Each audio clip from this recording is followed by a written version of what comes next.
Welcome to On Democracy with FP Wellman. I am Fred Wellman. You're in the right place. I know that every week I say we've got a great show, but I got to tell you, I keep producing great shows, so I know what to tell you. Matt agrees. Matt knows. And we have an incredible show, just an incredible show today. We're going to be joined by Congressman Eric Swalwell from California 14. Eric Swalwell's going to be here. We're going to talk about some of the hot stuff. You just saw him torching the Republicans this week at the Judiciary Committee. We got a lot to talk about with him, and I got lots to talk about. The world's crazy. The Republican clown show is crazy. I was just up in Washington, D.C. I met some cool people there. I'm going to tell you all about that. There's just a lot to do, so let's not waste any time. Let's get on with the show.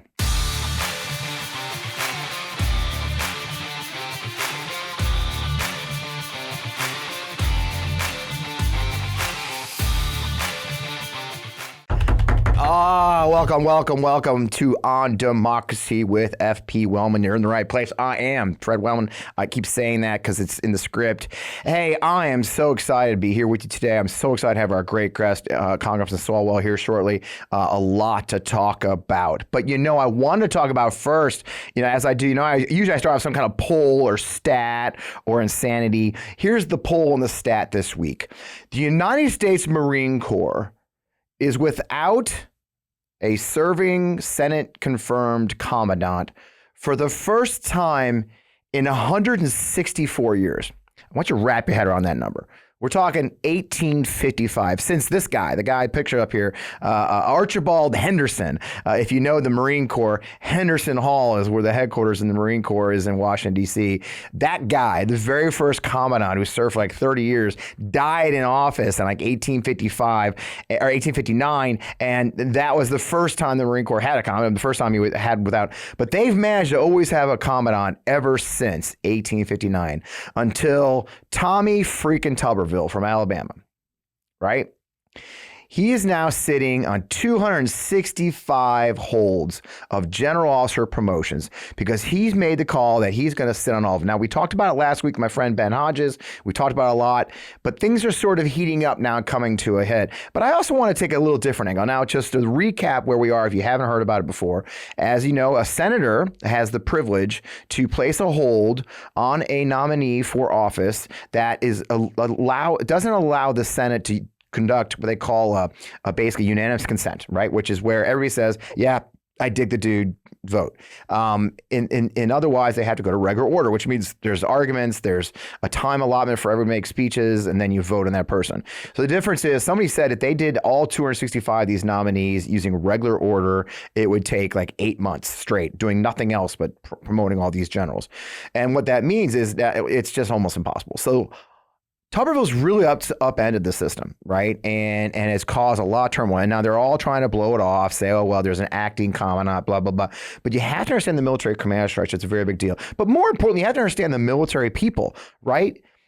Our families are tired of being political tools. I've heard this from service members.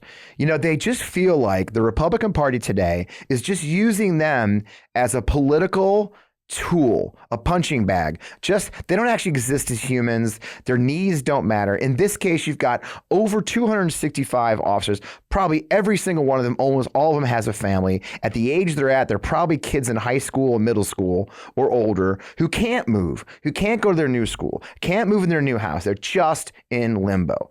This is a lot of lives because the ego of one man who insists stupidly that the Hyde Amendment law is being violated by the Pentagon, providing travel reimbursement to service members who have to seek care for having children, or abortion outside of the state with which they're based. Legal health care that's not available within the place where they are stationed because the military stationed there, and they can't get it because that state's religious zealot legislature has outlawed a normal part of medical procedures. And that's all it is. And so it doesn't violate the Hyde Amendment. The Hyde Amendment says the military can't perform abortions or can't pay for an abortion. They're not actually paying for the service member to get an abortion. They're simply paying for their time, getting back and forth, then get back to service, get back to duty. That's it. But here's the thing I want to talk about a little bit too. Where's Mitch McConnell? I mean, let's think about something. the one thing you constantly hear is old doddering Joe, right? Joe Biden, he's so old. Old Joe can't do his job. Joe forgets things. Joe doesn't have energy. He falls down a lot. All we ever hear about is Biden's age. Where the hell is Mitch McConnell? I mean, come on, you guys, you got to admit, you always knew in the past, Mitch McConnell ran his caucus with an iron fist, right? He kept them in line. He led them where they were solid block. This guy, Tuberville, is a junior senator. The guy's only been a senator for a couple of years. He's a junior senator. He's a backbencher in the Senate. He's nobody in the Senate. He doesn't hold any chairmanships. He doesn't hold any important positions. He is a generic senator. And one senator is holding up national security. And they've all expressed their, we have dismay, or we have displeasure, grumble, like this senator bullshit they always do. But yet McConnell can't grab that choke chain and rein his dog in. And what does that say about McConnell's rule? What does that say about Mitch McConnell's strength? He had an accident a while ago, disappeared for a bit, came back. We talk about Joe Biden's strength for his job. Man, you got to question where the hell is Mitch McConnell's strength for his job? If he can't rein in this idiot who knows nothing about the law and knows nothing about procedure, and then has the absolute audacity to go on TV and say no one's more military than he is because his daddy served. Okay, folks, your daddy serving doesn't make you military, especially if your daddy served before you're even born, okay? It's ridiculous.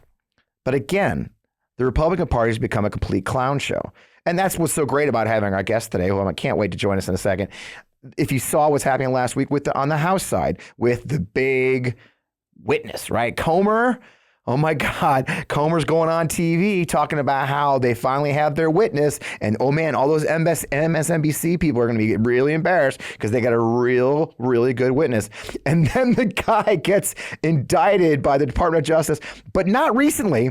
No, it's a sealed indictment. This guy was indicted in October 2021 before the Republicans held the majority, before there was a Comer investigation, before any of that occurred. This guy was indicted for weapons trafficking to Iran, for being an unregistered foreign agent for China, being essentially a spy. The Republican leadership has been working with a Chinese spy to attack the president of the United States. In any other world, then we had a guy, Joe McCarthy, was investigating communist, and we've literally got these idiots working with a guy being paid by the Chinese to attack the president of the United States. And this is the America First Party. It's a fucking clown show. Oh man, I used an F-bomb. I wasn't supposed to, Matt. And we don't edit this show. You're stuck with that F-bomb. So look, it's a complete clown show. And I don't know how these guys are doing it. These guys and ladies are doing it. I don't know how they go to work every day up on that hill and deal with the clownery on the other side, the stupidity of it. Marjorie Taylor Greene submitted a notice that she submitted an amendment today to pull us out of NATO. And her reasoning was, this is the chef's kiss. The reasoning was because Germany, for example, is not paying enough money into NATO. She literally doesn't understand how NATO funding works. The percentage of GDP that a NATO member owns is not paid to NATO. It's a measure by which they are pulling their weight within the alliance. 4%. Okay? But she literally thinks these countries write checks to NATO and that somehow America is writing all the checks because she's dumb. She's dumb. It's a clown. But really the clown show is what we've talked about before. The clown show is none of her peers are standing up to her. None of the leadership's doing it. McConnell, McCarthy, none of them have any strength and any power over their own party. It's truly the leopard eating face situation, right? I rode the leopards all I could. I had no idea he'd eat my face. And the leopards are eating the face of their own party. Jim Jordan is the ultimate clown. We're definitely going to talk about that guy here in a second with our friend Eric Swalwell, Congressman Swalwell. But that's what we're dealing with, folks. Now we're hearing, there's rumors as we go in to record that Tuberville is saying, well, you know what, if they would put that rule on the floor and vote against it, it passes, then I'll be willing to lift my hold. But I love what President Biden said in a press conference. They said, hey, will you talk to Tuberville? He said, I'll talk to him, but I don't think it'll do any good. This is up to Mitch McConnell. This is up to the Republican caucus to do the right thing and get their members under control and move these nominations forward of good, decent people who've served their countries their entire adult lives. These are general officers. You're talking 30 years, 40 years of service to our country, and they're being used as political tools by a football coach for his own personal religious beliefs. That's it. It's a clown show. With that, I'm just thrilled to welcome Congressman Eric Swalwell. Let's get on with the show. Let's stop cutting down trees to make toilet paper. I mean, it's true. Humans are cutting down tens of thousands of every day just to supply the American need for toilet paper. And the worst part is that when you use trees for toilet paper, it's just one use and done. It can't be reused or recycled. It just goes straight into our water system. That's why I made the switch to real paper. Real is 100% bamboo. So we're using a plant that grows fast, can be harvested and regenerated like grass on a lawn, and doesn't impact entire ecosystems of forest. Real is the best kind of eco-friendly product because it doesn't feel like you're sacrificing something to help the earth. In fact, honestly, it feels like an upgrade. I'm really busy these days, so it's great to have it shipped free to my door in a plastic-free packaging. And I can schedule it on a subscription so that it comes exactly when I need it. And y'all, I'm super forgetful, as anyone who knows me knows, so I don't have to worry about picking it up at the store where I always forget. I'm a bit of an environmentalist myself too, so I love that Real is now a partner with One Tree Planted. And with every box of Real that you buy, they're funding reforestation efforts across the country. So unlike other toilet paper products that cuts down trees, Real is actually helping to plant trees. Now, Real paper is available in easy, hassle-free subscriptions or for one-time purposes on their website. All orders are conveniently delivered to your door with free shipping and 100% recyclable, plastic-free packaging. Now, if you head to realpaper.com/Fred, sign up for a subscription using my code FRED at the checkout, you'll automatically get 30% off your first order and free shipping. So that's REELPAPER.com/Fred, or just enter the promo code FRED. Get 30% off your first order plus free shipping. Let's make a change for good this year. Switch to Real paper. Real is paper for the planet. We've all heard the famous line, try it for free for 30 days. And yeah, that's just enough time to try it, then completely forget about it. In fact, over 80% of people have subscriptions they forgot about, and you could be wasting money and not even realizing it. Rocket Money helps you find those forgotten subscriptions so you can stop paying for ones you don't use. Do you know how much your subscriptions really cost? I mean, most Americans think they spend around, $80 a month on subscriptions, but the actual total is closer to $200. If you don't know exactly how much you're spending every month, you need Rocket Money. Rocket Money is a personal finance app that finds and cancels your unwanted subscriptions, monitors your spending, and helps you lower your bills all in one place. Over 80% of people have subscriptions they forgot about, and chances are you're one of them. Like that Stars app you got for just that one show, or the free gaming trial you never even used. Rocket Money will quickly and easily find your subscriptions for you, and for any you don't want to pay for anymore, just hit cancel, and Rocket Money will cancel it for you. It's that easy.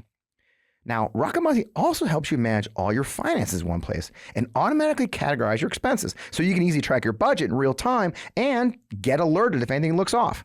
Over 3 million people have used Rocket Money, saving the average person up to $720 a year. So stop throwing your money away. Cancel unwanted subscriptions and manage your expenses the easy way by going to rocketmoney.com/Fred. I said again, that's rocketmoney.com/Fred. Try it.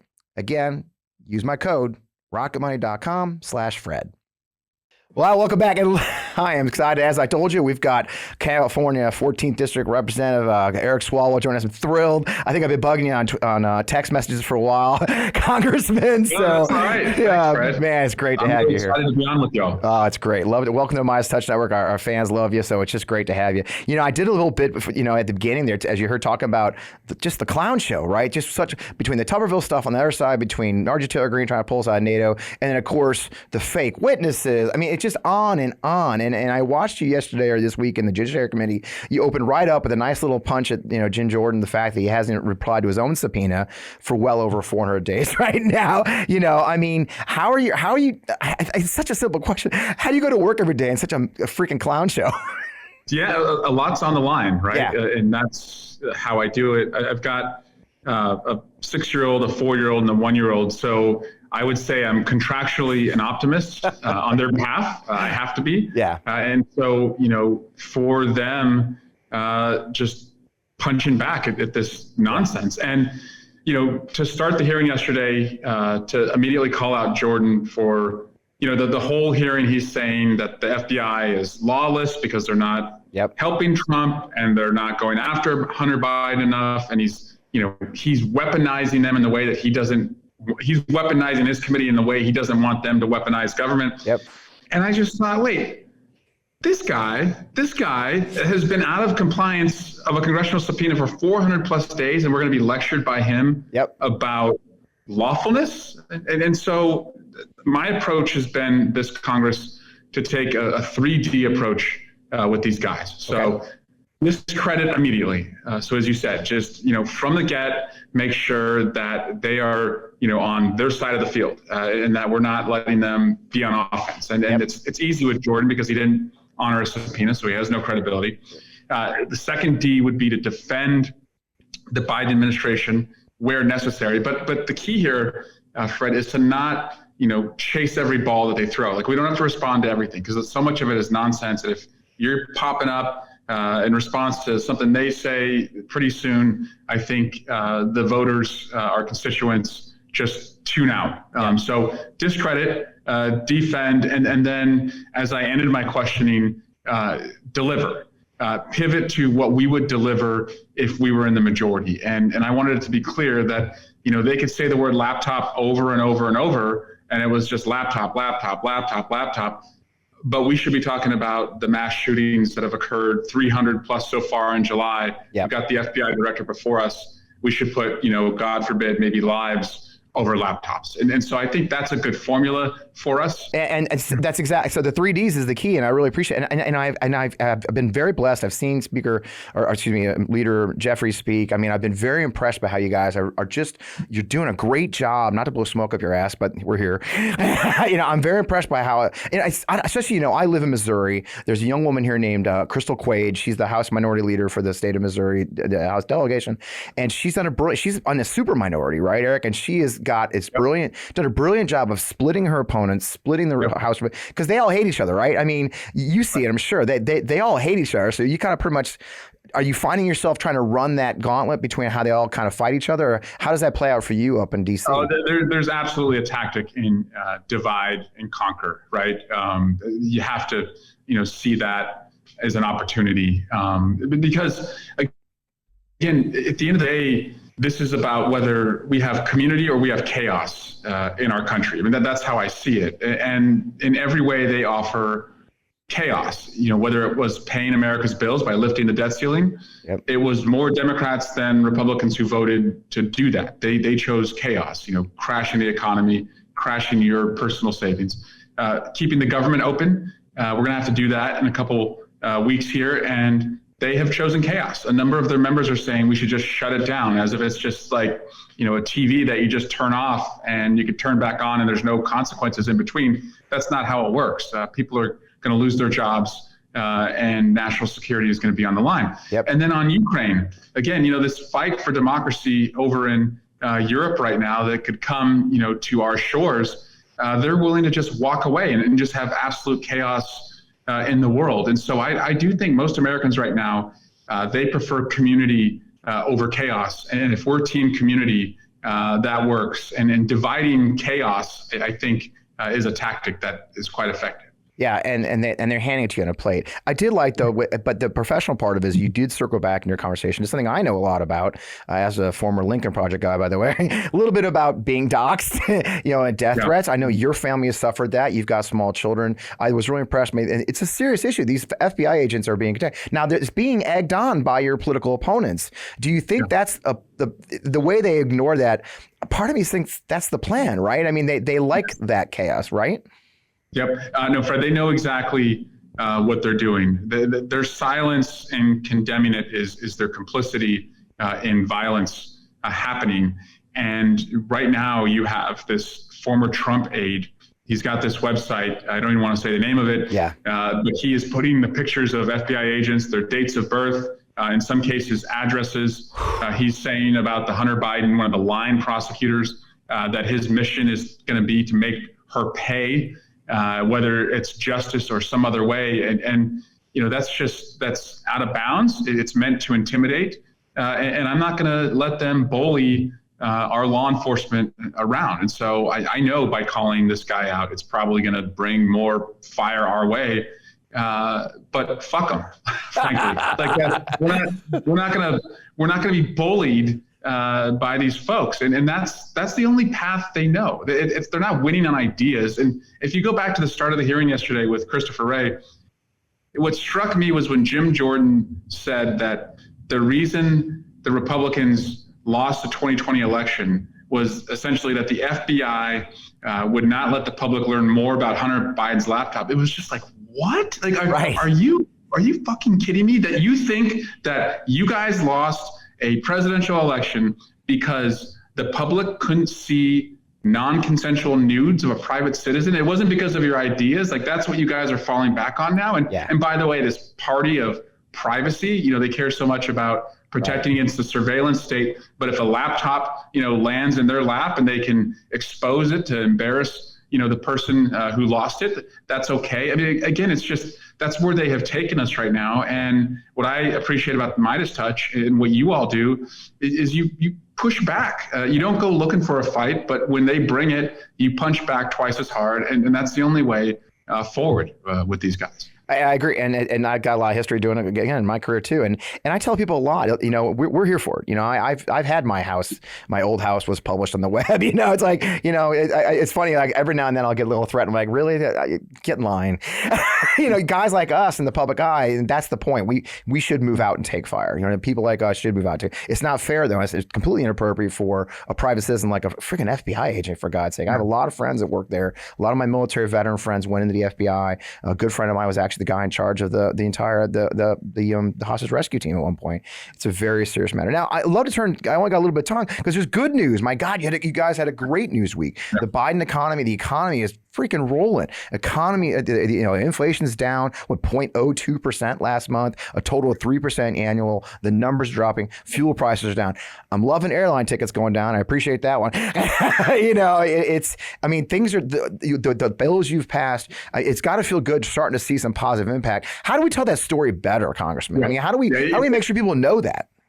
Yeah, Bidenomics, is really, to me, a comeback story. Right. A country that is coming back from COVID, and main streets are open, schools are open, churches are open. A country coming back from, inflation and seeing that finally start, to come down. A country that is coming back from high unemployment that we saw, during COVID. And it's at 0.6% right now, 3+ million jobs added.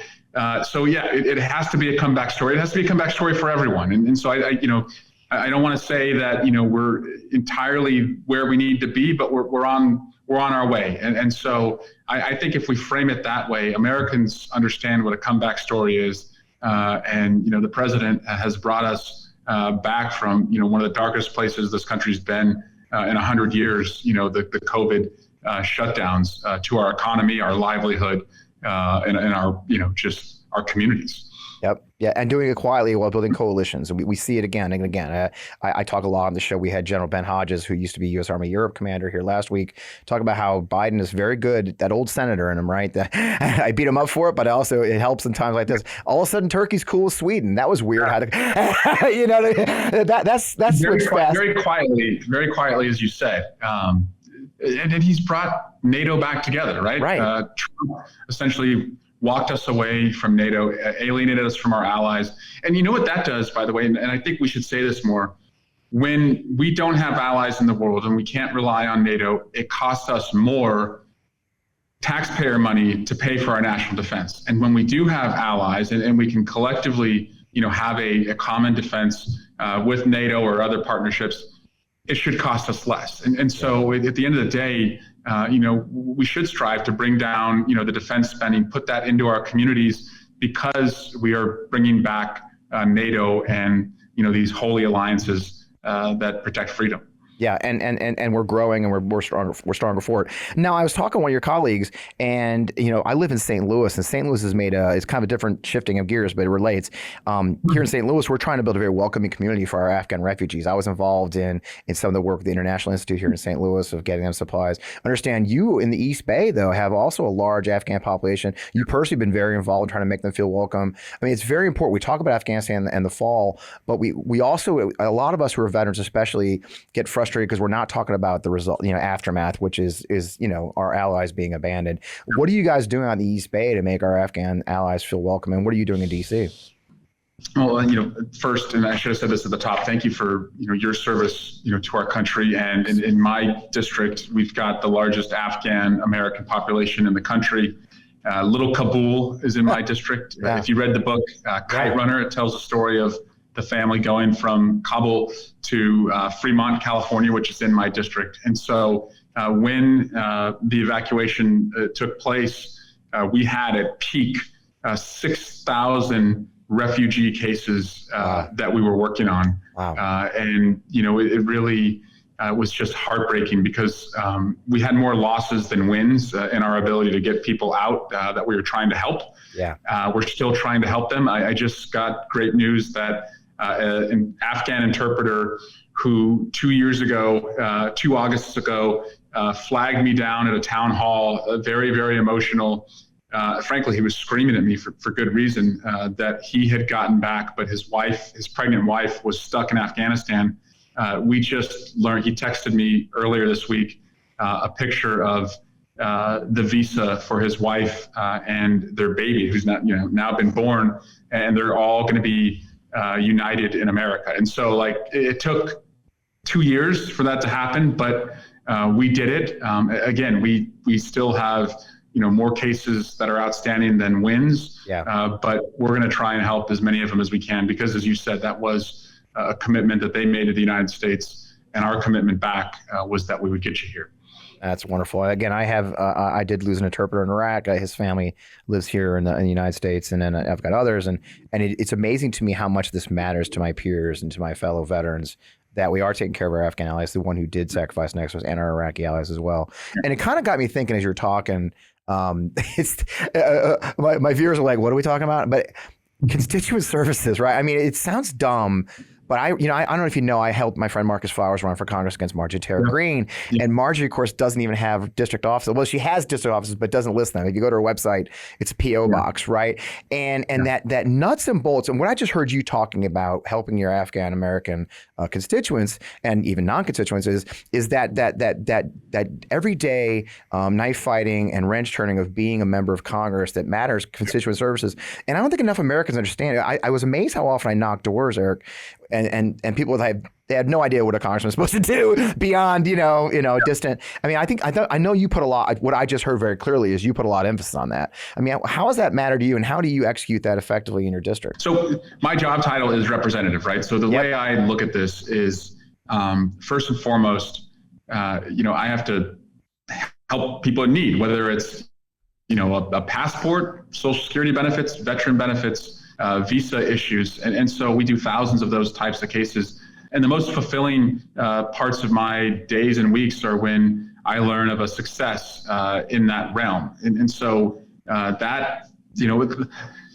sweeping legislation comes every 5-10 years, right? And we'll work on that and we'll aim toward that. But the day-to-day, just nurture and care of your constituents, that's really, I think, what they elected you to do.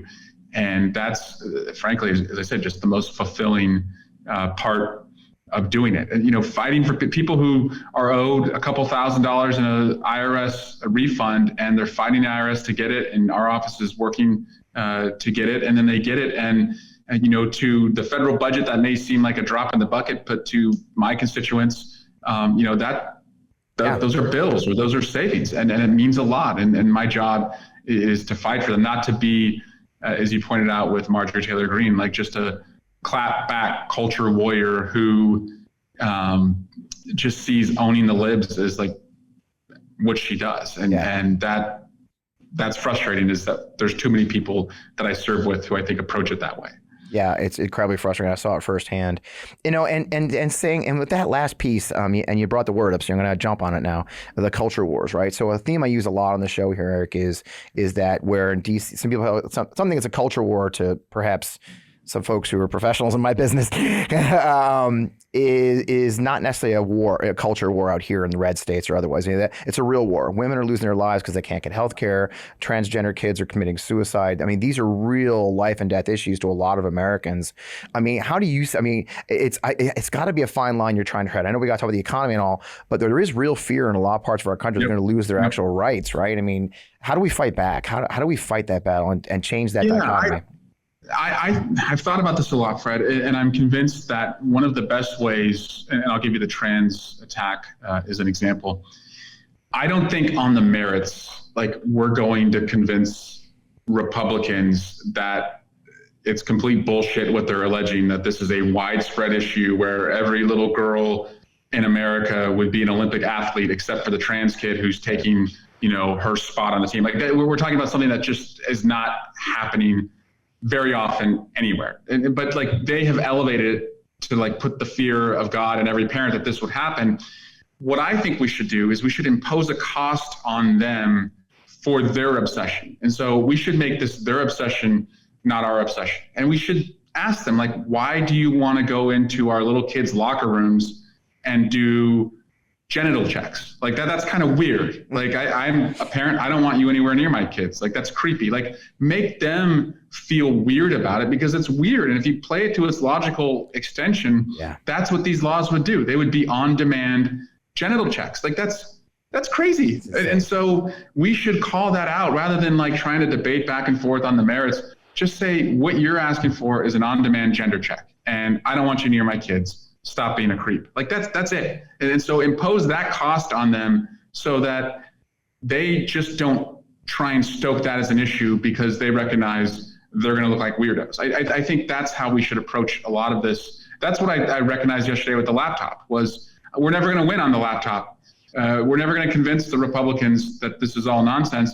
But if we make them look weird for wanting, to look at a private citizen's non-consensual nudes, they're going to stop saying it. And you know what happened? After I said that, I think one or two more times at most for the next 20 Republicans who questioned Ray, did you hear the word laptop? But before you had heard laptop. Right. And once I called them out on it, they stopped because I think they were like feeling like weirdos. And so that's where what you all do and what I think more of us need to do is to just, as I said, play on their side of the field. And don't be afraid. We're on the right side here, and we shouldn't be intimidated or bullied, and we don't have to be so nice. I love that. And I'll tell one more anecdote, and that goes right to that. It's about being on the offensive, right? Look, I'm an old soldier. I don't believe in, defense is great, but defense is no way. One of my frustrations, if you look at Afghanistan, one of my frustrations we've had is that we're constantly playing not to lose instead of to win, right? That's defense. Not losing and winning are totally different things. And I was actually in a meeting a few months ago. You'll love this. A Democratic strategist will remain nameless up in DC.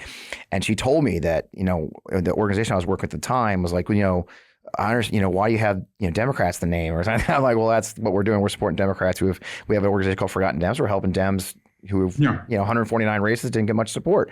And this person had the audacity to say, I've done some focus groups, Fred, and the Democratic brand's really damaged. Really, I'm like, okay, we hold the White House, the Senate, the minority. I'm gonna, what? We're gonna agree to disagree. The idea I should walk away from the name Democrat or walk away from the brand when that's why I've loved hearing Gavin Newsom just really punch hard. Yep. I've enjoyed seeing you. I enjoy seeing Muskovitz. I enjoy seeing your peers. We've got to go on the offensive, and I'm glad to see you doing it. Isn't that just the most ridiculous thing to you? I mean, you're there fighting the fight. And we are the only sanity in town, right? Right. We should run that. Like the Democratic Party, like you may not be a voter that agrees with us on everything, but right now, as I said, it's team community or team chaos. And we should welcome as many people, into team community as possible.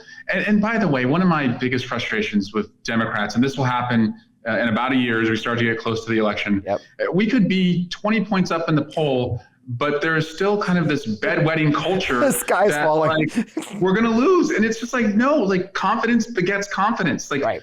Be confident that our values, our priorities, the fact that we even have values and priorities that are articulable, like, are the right ones. Like, yes. Don't let them get in our head. And yesterday, and this is another good example, Jim Jordan kept citing that the FBI approval rating was 35%. Well, here's why the FBI approval rating is 35% is because they've shit on the FBI for the last 2 years, and then they take the low approval rating after all the lies they've told, and then they use that to reaffirm what they're doing. If we were, I think, better at again, pushing back against that, it wouldn't have been so low, and they wouldn't be able to use that as often. So, for the Democratic Party, we have every reason to be confident. We won in 18, we won in 20, we beat expectations in 22, we've won in these off-year elections in Wisconsin and Jacksonville. Look, we are on a winning streak, and we should embrace it. We shouldn't be afraid of it. We shouldn't shy away from it. We shouldn't shrink. Like, we're on the right side of this. Yep, to win. Not just to not defend, not to hold, win. And that's how we could put this away. I think you're right. It's thrilling to hear that. And that's why I'm such a fan of your work. I'm a fan of a lot of your colleagues. I'm a bit of a super fan of Mr. Jeffries. I mean, because we can't sit back. I mean, and look, as an old soldier, the nation is in danger. This show is called On Democracy because for a reason. Our democracy truly is in danger, like nothing I've seen. Going back to the violence you and I talked about earlier, federal agents being doxxed, you, me, us, citizens being threatened. I studied the beer hall putsch. I studied the Nazi movement to power, street violence using these unofficial, the black shirts in Italy, the brown shirts in Germany. That's the mode. That's the method. And we can sit back and ignore it or we'll pay a price. And I'm thrilled that you guys see it. Fred, that we in our lifetime, we've seen that price paid. Oklahoma City, right? I mean, the children and the federal law enforcement officers and the staff who were killed there because we were hurtling toward, this kind of white hot moment of, white nationalism, and the consequences were catastrophic. And so we've seen this before, and we certainly don't want it to visit us again. Yeah, and we can't shy away from it. Eric, I know you have a hard stop. I can't thank you enough for joining us, sir. What a pleasure. Thanks for having me on. Again, I love what you all are doing. It's so important, and it's often cited to me, why can't you all be more like the Midas touch? It's a joy being part of the brothers. They've been mentors to me. Not every day they let an old man like me come in and run a show. So I appreciate you, sir. Get back in the fight. I look forward to talk to you soon. Right. Cheers. Thanks. Man, what a great conversation. I love talking to Congressman Swalwell. We're going to take another break. We got some incredible sponsors this week. The show would not run without sponsors. So let's hear from a couple more sponsors, and we'll talk some more about the crazy stuff going on. And my week up in D.C. that was really educational. That I'll tell you a little bit about some cool stuff that's going on. Do you know your temperature at night can have one of the greatest impacts on your sleep quality? If you wake up too hot or too cold, like I do often, I really recommend you try out Miracle Made sheets. Inspired by NASA, Miracle Made uses silver-infused fabrics and makes temperature-regulating bedding so you can sleep the perfect temperature all night long. Now, that silver-infused fabric means that Miracle Made sheets are thermoregulating and designed to keep you at the perfect temperature all night long so you get a better night's sleep. And I can tell you, honestly, I have. Now, the silver fusion technology also adds an extra benefit. It means the sheets prevent up to 99.7% of bacterial growth, leaving them cleaner and fresher 3 times longer than normal sheets. There's no more gross odors from your sheets. You don't have to worry about any problems with bacteria. They just last longer. Now, I've been sleeping with these sheets, and they're seriously comfortable without a high price tag of other luxury brands, and they feel as nice, if not nicer, than the bed sheets used by some 5-star hotels. Stop sleeping on bacteria. Bacteria clogs your pores, causes breakouts and acne, a whole bunch of problems. Sleep better, sleep clean with Miracle. Now, go try miracle.com/Fred. That's go to trymiracle.com/Fred to try Miracle Made sheets today. And whether you're buying them for yourself or as a gift for a loved one, if you order today, you can save over 40%. And if you use that promo code Fred at checkout, you'll get 3 free towels and save an extra 20%. So Miracle Made is so confident in their product, it's backed with a 30-day money-back guarantee. So if you aren't 100% satisfied, you'll get a full refund. Now, upgrade your sleep with Miracle Made. Go to trymiracle.com/Fred and use the code Fred to claim your free 3-piece towel set and save over 40%. Again, that's trymiracle.com/Fred. Treat yourself. I love the products. I've been using them myself and sleeping like a baby. I don't know if you're like me, but the pain of trying to find what to wear is killing me. Most clothes are uncomfortable, never the actual size that I really am, and not to mention how much time is wasted for me trying to find a good outfit. So when you do have a good fit, you can only wear it for a few hours before you have to go to a meeting or a dinner date and you have to change. Everyone wants to dress their best and look good at all times because, frankly, it's a confidence booster. Men are no different. Men's closets are due for a radical reinvention, and Rhone stepped up to the challenge. Rhone's commuter collection is the most comfortable, breathable, and flexible set of products known to man, and here's why. Rhone helps you get ready for any occasion, from work to hang out at a local brewery. Their collection offers the world's most comfortable pants, dress shirts, quarter zips, and polos. You never have to worry about what to wear when you have the Rhone commuter collection. Now, Rhone's comfortable four-way stretch fabric provides breathability, flexibility that leaves you free to enjoy what life throws your way from your commute to work or, walking to the box seats at the Cardinals game. With Gold Fusion anti-odor technology, you'll smelling fresh, clean all day long. On top of that, Rhone is 100% machine washable. Because I don't know about y'all, I live alone. I got to wash my own darn clothes. So you can ditch going to the dry cleaner. I love the Rhone commuter collection for my lifestyle and fashion choice. Now, look, I'm on the move a lot, whether it's jumping from meeting to meeting or heading to meet friends or, catching a flight to go somewhere like I am this week. The Rhone commuter collection has never let me down. Even after I wear it all day, I feel super fresh because of that Gold Fusion anti-odor technology. So the commuter collection can get you through any working day straight into whatever comes next.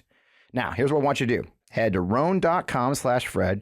Use promo code FRED to save 20% off your entire order. That's 20% off your entire order when you head to RHONE.com/Fred. And use that code FRED. It's time to find your, when you check out. It's time to find your corner offers comfort, and Rhone offers the best. As you know, I have a big family, and that means there's usually a lot of garbage left over by the end of the week. And frankly, I used to feel really guilty about it, but then I got a Lomi. Now that I have a Lomi, it's changed the way I think about my food waste. Lomi transforms my garbage into gold at the push of a button. Lomi is a countertop electronic composter that turns food scraps into dirt in under 4 hours. Now I love composting. Plus, it's made cooking at home even more fun. There's no food rotting in my garbage smelling up the kitchen. Thanks to Lomi, I only have to take out the trash like once a week, and it's hassle-free, mess-free, no more leaking bags. So here's something cool too. I turn my waste into nutrient-rich dirt that I can feed to my plants, my lawn, and my big garden in my backyard. That means it's not going to landfills and producing methane gas. I get to help the environment, and that makes my life easier. All my food scraps, plant clippings, and even those leftovers I forgot in the back of the fridge go back into my garden. Help me grow more nutritious food right in my backyard. I learned recently that food waste makes up a huge portion of our personal carbon footprint. So by reducing the amount of food I send to the landfill, I'm helping to do my part for the planet while also feeding my garden. So whether you want to start making a positive environmental impact or just grow a beautiful garden like mine, Lomi is perfect for you. So head to Lomi.com/Fred and use the promo code FRED to get $50 off your Lomi. That's $50 off when you head to LOMI.com/Fred and use promo code FRED at checkout. Thank you, Lomi, for sponsoring this episode of the show. Great. Again, thank you to our sponsors. Thank you to Congress Swalwell. So I was up in D.C. last week as a guest of the Department of Veterans Affairs. I know, weird, right? So as you guys know, I'm a veteran. I served 22 years in the Army. I had the experience of going to Desert Storm, and then I did 3 Iraq tours. I was a veterans advocate for about 10 years. I've watched the arc. I'm a veteran, so I became a veteran in 2010. Soon after retiring from the Army, I actually started working on veterans issues and had the good fortune to be able to work with the VA headquarters and meet a lot of the good folks over there and even a couple of secretaries. I've been very blessed. So when VA reached out to me and said, hey, we want to talk to you about the PACT Act, I jumped at the chance. And so for those who don't know, about a year ago, the Congress finally passed after a lot of work from a lot of friends of mine were part of it. I had a very tiny role of just kind of emphasizing the need for it. But the PACT Act was a law passed last year, finally, that is probably the largest expansion of veterans health care in decades. And what that means is, and just to explain what that means, the PACT Act applies to specifically is a new law that expands VA health care and benefits for veterans. And it does it specifically designed to help veterans who are exposed to burn pits Agent Orange and other toxic substances during their military service. Myself, I served in Iraq. I did 3 tours and also Desert Storm. And while I served in the Central Command region, we would burn, for those who don't understand, we would burn our garbage, okay? So the way it works is you build a big pit, we throw jet fuel on it, and throw everything in there. And honestly, that sometimes meant batteries, lithium battery, I mean, stuff that should not be burned, but we would throw it all in that hole, and it became the norm over there. So if you were working on a base, you may be exposed to all kinds of toxic chemicals. And we're starting to see some really horrifying effects to a lot of our peers. I'm not going to name names, but I will tell you that 3 of my bosses from combat, men just a few years older than me, all 3 of my major bosses ended up with prostate cancer at some point.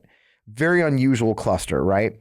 And so what's happened is with the PACT Act, what they did was they made a couple hundred actually, of conditions associated with healthcare as what they call presumptive conditions. And for what that means is, let's say you're a Vietnam veteran who's exposed to Agent Orange. You've never filed for your benefits all these years later, because not every veteran is automatically enrolled in the VA. A lot of them, especially our older vets, God bless them. I can't tell you how many older vets have said to me, Fred, I don't need that. There's guys who need it more than I do. Like there's a limited pot of money. Well, I got bad, if you know anything about our government, there isn't a limited pot of money, but there certainly isn't for veterans.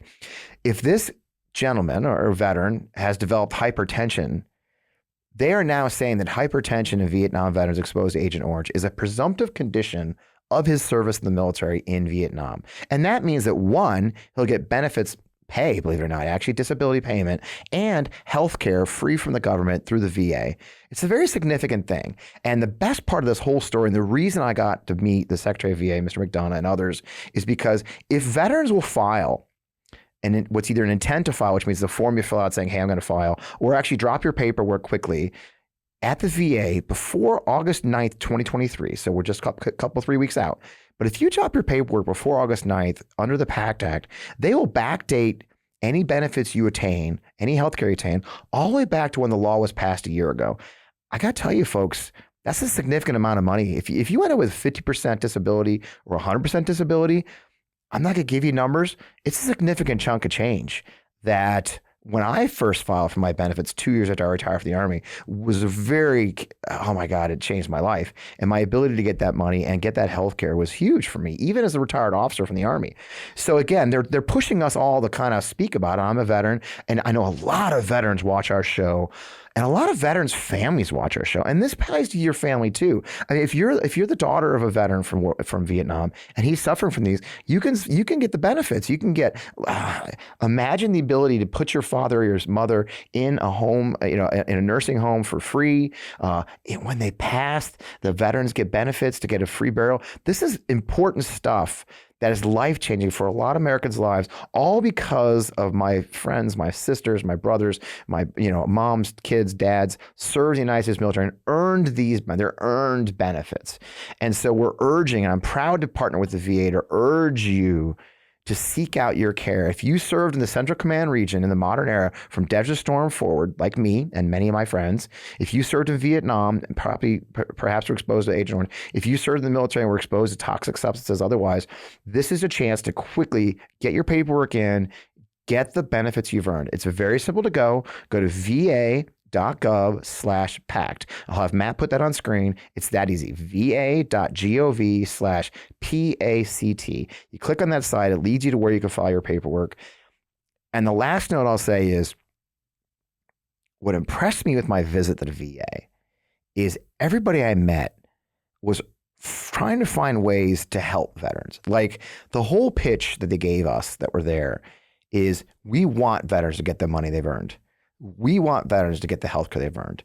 And I know a lot of people who have dealt with the VA in past lives, past years, it often felt almost like an antagonistic relationship. For many years when I was a young soldier, the VA was seen as not necessarily a helper to veterans, but an obstacle, that they tried to find ways to not give you your earned benefits, to not give you care. And I got to tell you, I'm very, very, very impressed with Secretary McDonough and his team, and the culture that he's building, that he's pushing, which is, no, our doors are open to veterans. They invited me and a couple of my peers, my friend Charlotte Clymer was there. If you remember Charlotte, she was on the show, to simply tell, Chris Goldsmith was there, who was also on the show. They invited us there to tell us, please, please, please, use your platforms, tell your peers that this is an opportunity for us to give them the health care and the benefits that they deserve and they've earned, that our Congress, to their credit, passed, so that those of us who have served, those of you who have family members who have served, earn the benefits and the health they deserve. Because I tell you what, look, there's no way around it, folks. A lot of people have gotten really sick serving, okay? I've seen good friends die. I just, on the way here for today at the studio, I got noticed that one of my Apache helicopter pilots from Desert Storm passed this week. He couldn't have been older than 63. So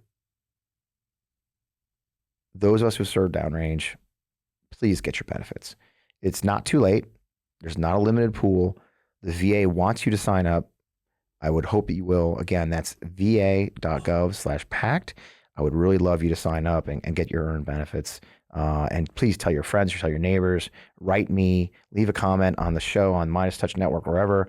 I do really feel this is very important. That's why I'm proud to take time on the show. I hope you stayed with us to have this discussion with us.